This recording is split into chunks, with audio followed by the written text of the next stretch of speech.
Barang siapa yang mengajak kepada kebaikan, maka pahalanya sama dengan orang-orang yang diajak. La yankusu min dzalika syai'un, tidak mengurangi pahala orang yang diajak sedikit pun. Pahalanya banyak. Makanya kalau kita bertanya siapa manusia yang paling banyak pahalanya? Rasul sallallahu alaihi wasallam. Kenapa? Karena dari Rasulullah yang mengajarkan kepada kita kebaikan. Rasul yang mengajarkan kepada kita ya tentang kebaikan iman, akidah, sehingga orang-orang yang hidup setelahnya itu bisa mendapatkan manfaat darinya.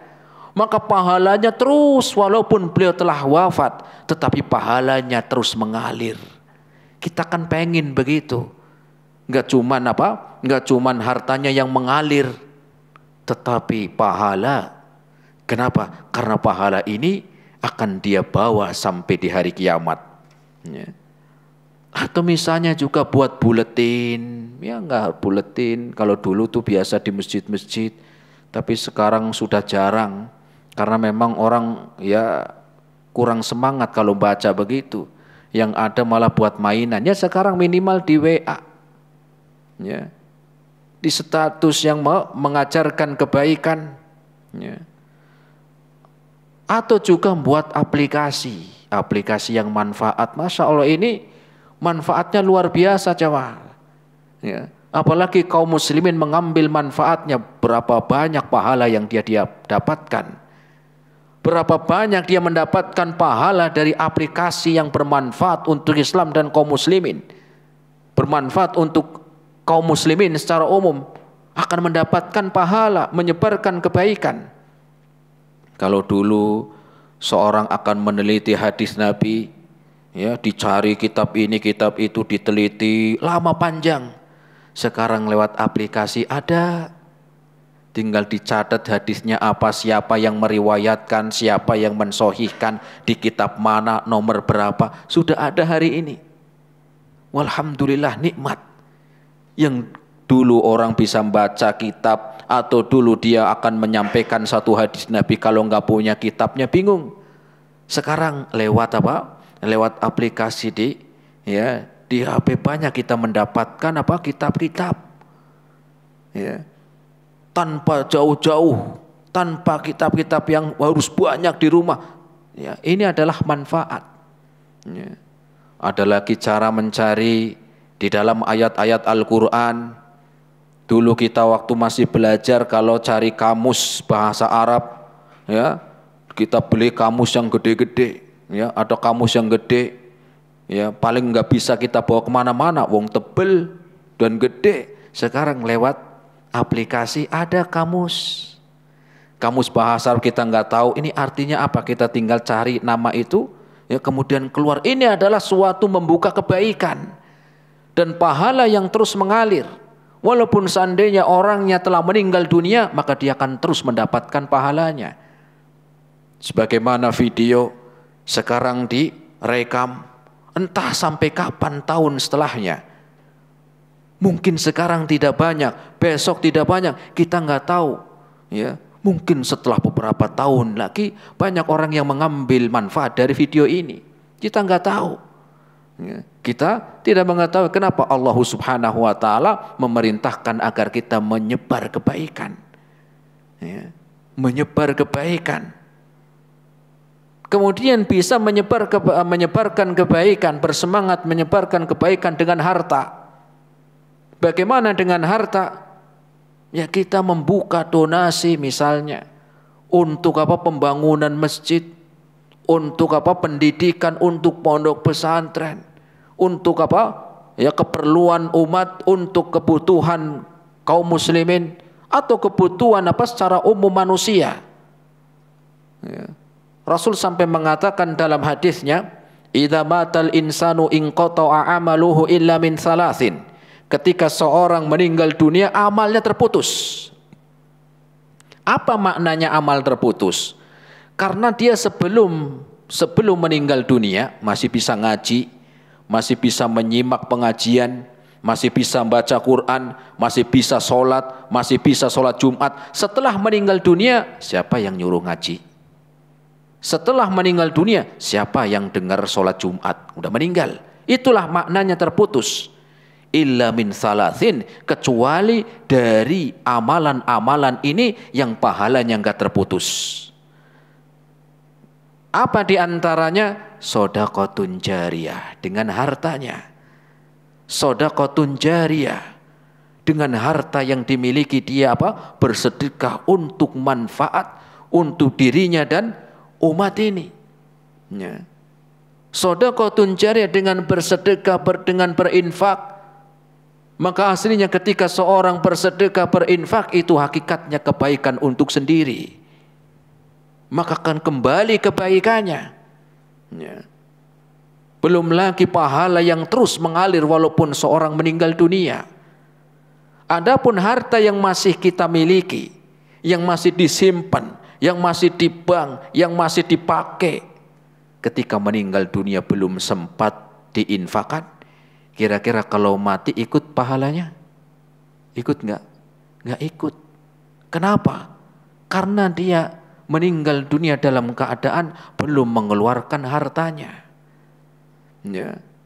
Ketika masih hidup, masih pakainya cincin emas, apalagi gelang emas segede pelek becak, saking gedenya, ya. Kemudian lagi apa, kalung emas, antingnya. Meninggal dunia nggak sempat bersedekah, langsung terpisah, ya. Dicopotin, ya. Kalau itu istrinya dicopot sama suaminya, maaf Jebun, jenengan sekarang sudah meninggal, dicopot cincinnya, kalungnya, ya, gelangnya, ya, ini copot karena jenengan sudah meninggal mau dikuburin, ini harganya mahal, dulu saya ngasih ini waktu nikah buat mahar, lumayan ini nanti buat nikah lagi, buat mahar lagi. Itulah dunia, kenapa belum sempat diinfakkan. Makanya Allah Subhanahu wa taala berfirman, wa anfiqu mimma razaqnakum min qabli an ya'tiya ahadakumul maut, dan hendaklah kalian itu bersedekah dengan hartanya sebelum datangnya kematian. Apa maknanya sebelum datangnya kematian? Karena tidak bisa, harta yang dimiliki itu akan dibawa, ya. Fayaqula rabbi laula akhartani ila ajalin qarib. Kemudian seandainya datang kematian, dia mengatakan, ya Allah jangan sekarang, saya minta waktu sebentar. Ya, apa alasannya? Fa asaddaqa wa akum minas salihin. Saya ingin bersedekah. Fa asaddaqa wa akum minas salihin. Saya benar-benar pengen bersedekah. Saya pengen jadi orang baik, tetapi telat ternyata jemaah. Kenapa? Karena kematian tidak ada, ya, tidak dua kali. Nyawa tidak ada serepnya. Maka gunakanlah untuk menyebar kebaikan dengan harta yang kita miliki, ya. Untuk membangun kebaikan, untuk berdakwah, ya. Untuk menyebarkan nasihat, untuk menyebarkan agama Islam, ya. Ini adalah suatu kebaikan. Kemudian juga dengan pekerjaan yang kita miliki. Dengan pekerjaan kita pun kita bisa menyebarkan kebaikan. Dengan pekerjaan kita bisa menyebarkan kebaikan, mengajak kepada kebaikan, bisa nggak? Bisa. Ya, kalau itu pejabat yang wewenangnya tanda tangan, ya, Pak minta tanda tangannya Pak. Apa ini? Mau bangun masjid? Oh, gampang, dikasih sekalian dananya, ya. Oh ini bangun apa lagi? Ini mau bangun tempat maksiat Pak. Wah, jangan. Tanda tangan saya mahal, nanti saya bertanggung jawab di hari kiamat. Enggak. Dikasih uang Pak, tenang, minta berapa? Enggak. Harus begitu, ya. Apapun profesi kita, gunakanlah untuk kebaikan. Apapun profesi kita, gunakan untuk membuka kebaikan, ya. Memiliki amanah, mengeluarkan apa? Mengeluarkan surat-surat, surat apa? Sertifikat IMB, ya. Ini juga apa? Gunakan sebaik-baiknya untuk apa? Untuk menyebar kebaikan. Semoga itu menjadi amal soleh dan ladang pahala. Ya. Kenapa demikian? Karena ini adalah suatu kesempatan kita di dunia untuk menyebarkan kebaikan. Apapun profesi kita, jangan lupa profesi yang pertama. Apa itu profesi yang pertama? Profesi pertama kita adalah kata Allah Subhanahu wa taala, "Wa ma khalaqtul jinna wal insa illa liya'buduni." Dan tidaklah manusia diciptakan kecuali beribadah. Maka gunakanlah kesempatan di dalam kita memiliki profesi pekerjaan apapun yang itu adalah baik halal, gunakanlah untuk membuka kebaikan. Dan semoga itu mendatangkan kebaikan ya sampai hari kiamat. Ya. Ketika seorang mau minta bantuannya, ya, dengan pikirannya, dengan ilmunya, ya, mau bangun masjid, sudah saya pernah sekolah di arsitek, sudah nggak usah bayar saya yang akan menggarap ini, semoga itu jadi ladang pahala buat saya. Ya. Apa yang bisa kita lakukan? Maka tanamkan dalam setiap diri kita apa yang bisa kita gunakan di dalam profesi kita untuk membuka kebaikan, untuk membuka kebaikan. Ya. Kemudian juga di dalam seorang seorang menyebarkan ilmu, ya, menyebarkan ya kebaikan-kebaikan, gunakan. Walaupun itu seandainya harus dengan harta. Ya. Kalau dia sebagai atasan, ya, maka gunakanlah wenangnya untuk membuka kebaikan. Ya, yang karyawan saya yang sholat wajibnya rajin misalnya, nanti bulan depan gajinya saya naikkan misalnya, ya nggak apa-apa, bagus. Ya, karyawan saya yang nanti besok hijabnya sesuai dengan syariat atau mau pakai hijab, nanti saya tambah. Ya, lah nanti dia sholatnya karena gajinya mau dinaikin Ustadz, pakai jilbabnya karena apa? Mau ditambah. Ya nggak apa-apa, nggak masalah. Ya, semoga dengan itu setelah itu dia diajarkan tentang ya pentingnya ikhlas. Lihat Rasul Shallallahu Alaihi Wasallam ketika perang Hunain. Perang Hunain itu ya banyak dari orang-orang musyrikin masuk Islam karena dikasih kambing. Dikasih kambing. Abu Sufyan itu dikasih onta 100. Dikasih lagi 100, anaknya dikasih onta 100, ya. Kemudian anaknya yang lain dikasih 100. Bayangkan, itu untuk satu orang. Untuk satu orang. Nah, sekarang kalau onta misalnya, ya berapa onta sekarang? 20 juta lah kalau seandainya 20 juta. Rasul mendakwai satu orang itu sampai rela ngasih 300 onta. 20 juta kali 300. Berapa coba? Mana yang ahli matematika nih? Berapa? 6 miliar untuk satu orang. Untuk satu orang. Apa katanya Abu Sufyan? Beliau mengatakan, sebelum saya diberi seperti ini, saya itu sebelum saya dikasih onta tadi, beliau mengatakan agama yang paling saya benci Islam. Sebelum saya dikasih ini, orang yang paling saya benci di dunia Muhammad. Setelah dikasih onta jemaah, masuk Islam, kemudian dia mengatakan setelah dikasih onta tadi, agama yang paling saya cintai Islam. Orang yang paling saya cintai Muhammad. Bayangkan. Ya. Dengan apa? Dengan kebaikan Rasul dalam berdakwah, baik itu dengan lisannya, baik itu dengan tenaganya, baik itu dengan apa? Dengan hartanya. Rasul sebagai apa? Uswatun hasanah. Sebagai apa? Sebagai ya teladan, sebagai contoh yang baik untuk kita. Ya. Bahkan ada salah seorang dari Badui, ketika dia masuk Islam dikasih kambing sekian. Kemudian pulang dia mengatakan kepada orang-orang kampungnya, dia mengatakan, ayyuhan nas aslimu, wahai manusia masuk Islam cepat, fa inna Muhammadan la yakhshal faqra, Masuk Islamlah kalian semuanya. Sesungguhnya Muhammad orang yang gak takut miskin. Masuk Islamlah kalian. Ya, karena Muhammad orang yang gak takut miskin. Nih saya bawa kambing sekian-sekian karena saya masuk Islam. Oh, akhirnya orang sekampung pada masuk Islam. Kemudian Anas bin Malik mengatakan dulu banyak orang-orang yang masuk Islam karena dikasih harta, kasih ini, kasih itu. Setelah itu ketika iman sudah mulai baik, iman sudah mulai kuat, ilmu telah sampai, maka mereka di dalam beribadah bukan lagi menginginkan dunia, bukan lagi mengharapkan harta, tetapi mereka telah tertanam dari diri mereka, ya, di dalam diri mereka untuk mendapatkan pahala dari Allah Subhanahu wa taala.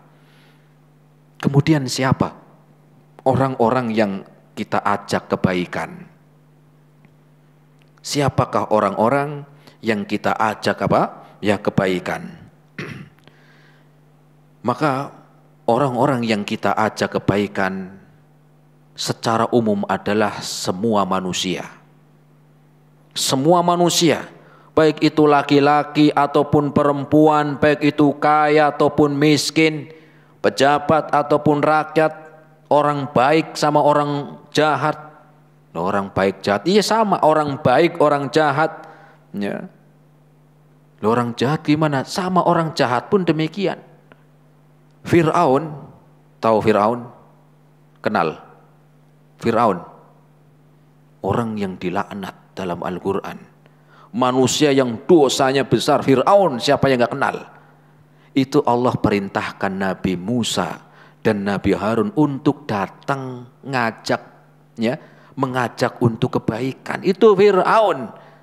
Dan Allah tahu pasti Fir'aun yang gak bakal terima. Tapi tetap Allah perintahkan Nabi Musa dan Nabi Harun untuk mengajak kebaikan. Lihat dalam Al-Quran dalam surat Toha ayat yang ke-43 sampai 44. Allah Subhanahu wa taala berfirman, "Idhaba ila fir'auna innahu tagha." Wahai Nabi Harun, Nabi Musa, ya, datanglah engkau ke Fir'aun. Datanglah engkau ke Fir'aun. Apa tujuannya datang ke Fir'aun? Faqula lahu qawlan layyina. Ajak dia untuk kebaikan dengan cara qawlan layyina, dengan cara yang baik-baik, dengan cara sopan santun, toto kromo. Bayangkan, itu Fir'aun, ya. La'allahu yatadzakkaru aw yakhsha. Semoga dengan itu dia ingat, tobat dan takut, kemudian dia apa? Dia kembali kepada kebaikan. Ya. Itu Fir'aun, Allah perintahkan mendakwai, ngajak kebaikan itu dengan cara yang baik, apalagi keluarga. Kalau saja Fir'aun Allah perintahkan apa? Ya, Nabi Musa untuk datang ke Fir'aun untuk ngajak baik, apa, mengajak kebaikan dengan cara yang baik, apalagi keluarga. Apalagi anak, apalagi istri, apalagi suami, ataupun orang tua. Mereka tidak lebih buruk dari Fir'aun. Kalau Fir'aun aja manusia buruk, tapi Allah perintahkan untuk cara yang baik, apalagi yang bukan Fir'aun. Ya kadang-kadang ada istri nyuruh suaminya, tapi ya penyuruhnya baik, tapi caranya kurang baik. Mas sholat sih mas, neraka loh mas jenengan kalau nggak sholat, neraka. Ngeri nggak sama? Ya. Coba kalau ucapannya diperbaiki dikit, mas sholat mas biar masuk surga, enak nggak? Daripada yang pertama sholat mas jenengan nggak sholat, neraka jenengan. Ya itu kan sama-sama ngajak baik, ngajak sholat, tapi kurang pas caranya. Ya. Atau mungkin istrinya belum mau pakai jilbab, ya, belum mau apa, belum mau mengamalkan syariat, ya. Caranya yang baik, kamu nih sudah, ya, udah berapa tahun nikah tapi pakainya begini terus, wah biarin aja kamu kalau di neraka sendirian onoh lah. Yo jangan begitu, ya. Fir'aun aja Allah perintahkan ngajak yang baik itu dengan cara yang lemah lembut. Apalagi selain Fir'aun. Apalagi selain Fir'aun. Anak-anak kita itu tidak lebih buruk dari Fir'aun. Suami itu tidak lebih buruk dari Fir'aun. Istrinya pun tidak apa? Tidak lebih buruk dari Fir'aun. Kenapa seringkali kita nggak sabar? Belum lagi ke saudara. Itu memang saudara-saudara saya atos banget itu orang-orangnya. Atos banget. Ya. Jangan. Ya, tetapi apa? Terus. Ya, pelan-pelan, sedikit demi sedikit. Ya. Kemudian juga keluarga. Orang yang pertama kali kita dakwai, kita ajak kepada kebaikan keluarga. Jangan sampai kita lupa. Khususnya bagi yang bicara nih, ngajar ke sana, ngajar di sini, di sekolah ini, tapi lupa keluarga. Tapi ya bukan cuma ya semua kita. Ya.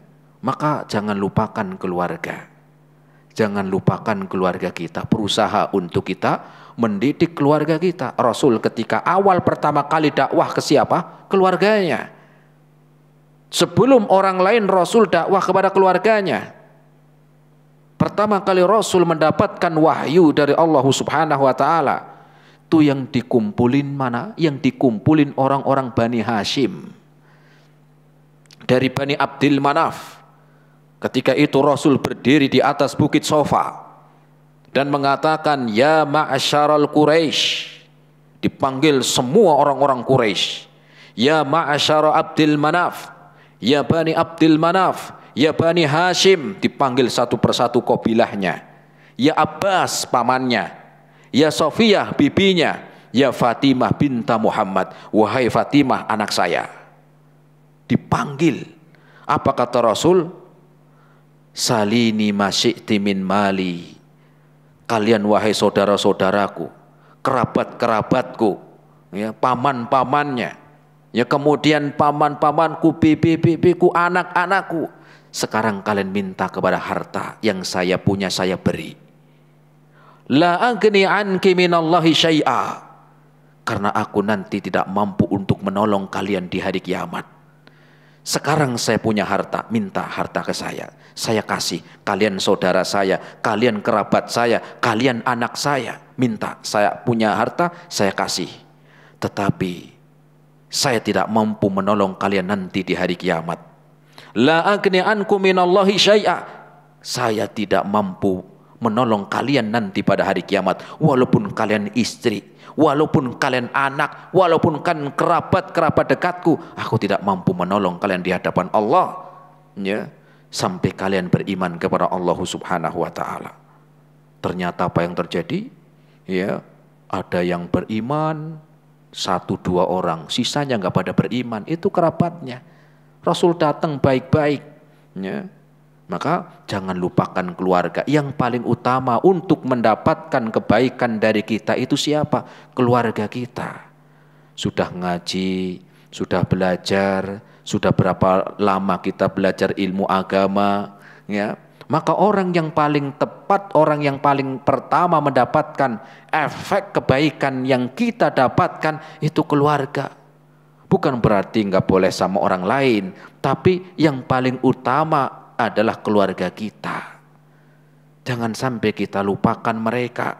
Ya. Jangan sampai kita melupakan keluarga. Ya. Kenapa demikian? Karena ya, mereka adalah orang-orang yang paling kehilangan seandainya jenengan meninggal dunia.